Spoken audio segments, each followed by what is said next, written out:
Charlie Chaplin was born on the 16th of April, 1889, in the city of London, and few childhoods in the history of entertainment begin as painfully as his. His full name was Charles Spencer Chaplin, but the world would come to know him simply as Charlie. His family had almost nothing. His father drank heavily and abandoned the family early, and his mother, a former singer named Hannah, suffered from severe mental illness that eventually landed her in an asylum. With no parents able to care for them, Charlie and his older half-brother Sidney were sent to live in a grim London workhouse and orphanage, an experience of genuine poverty and instability that shaped him for the rest of his life. Despite all of this, Charlie held onto one dream: to perform on a stage. At just 5 years old, he had already stepped in for his ailing mother mid-performance at a music hall, and by the time he was a young boy he was regularly taking to the stage himself, discovering that when an audience left, something in him came alive. As a teenager, Charlie joined a traveling theater troupe and toured across England night after night, developing an extraordinary talent for physical comedy and expressive faces that audiences adored.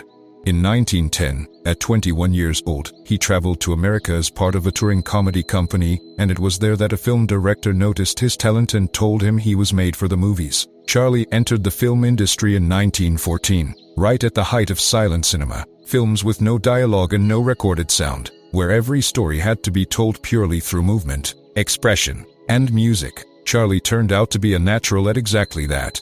It was around this time that he created the character that would define his entire career: the Tramp, a poor wanderer in a tight coat, oversized shoes, a small bowler hat, and a cane, with a distinctive shuffling walk. The Tramp had nothing, yet he remained endlessly kind, endlessly hopeful, and always trying to help others even when he himself had no home and no money. Audiences everywhere connected with him instantly, rich or poor, young or old, in every country the films reached. Between 1914 and 1917 alone, Charlie appeared in more than 70 films, an almost unimaginable pace of output, and by then he had become arguably the most recognized face on the entire planet, more famous in his moment than most kings, queens, or presidents of the era. In 1921, Charlie released The Kid, a film in which the Tramp discovers an abandoned baby on the street and raises him as his own son. The film blended comedy and heartbreak so seamlessly that audiences around the world laughed and cried in the very same scenes, and it became a massive international success. By this stage, Charlie wasn't merely acting. He was directing, writing, editing, and even composing the original musical scores for his own films, a level of creative control almost unheard of in the industry at the time. In 1936 he released Modern Times, in which the Tramp works in a massive factory, struggling to keep pace with machines running faster than any human body reasonably could, eventually getting swallowed into the gears themselves in one of cinema's most famous physical comedy sequences. Underneath the laughter was a genuine warning about industrial life moving too fast and machines beginning to control the humans meant to operate them, using comedy to say something serious, which was always the source of Chaplin's real genius. In 1940, he released The Great Dictator, in which he directly satirized Adolf Hitler at a moment when doing so publicly took real courage.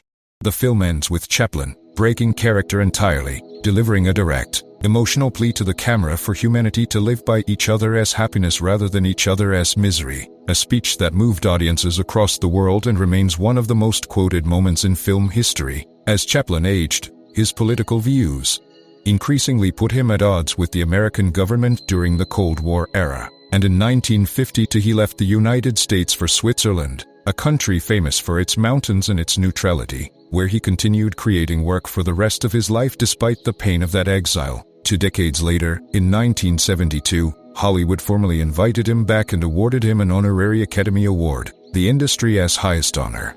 When he walked onto that stage, the entire audience rose to its feet and applauded for a full 12 minutes straight, one of the longest standing ovations in Academy Awards history, and Chaplin stood there with tears in his eyes, finally seeing how deeply the world still loved him after everything. Charlie Chaplin died on Christmas Day, the 25th of December, 1977, at 88 years old.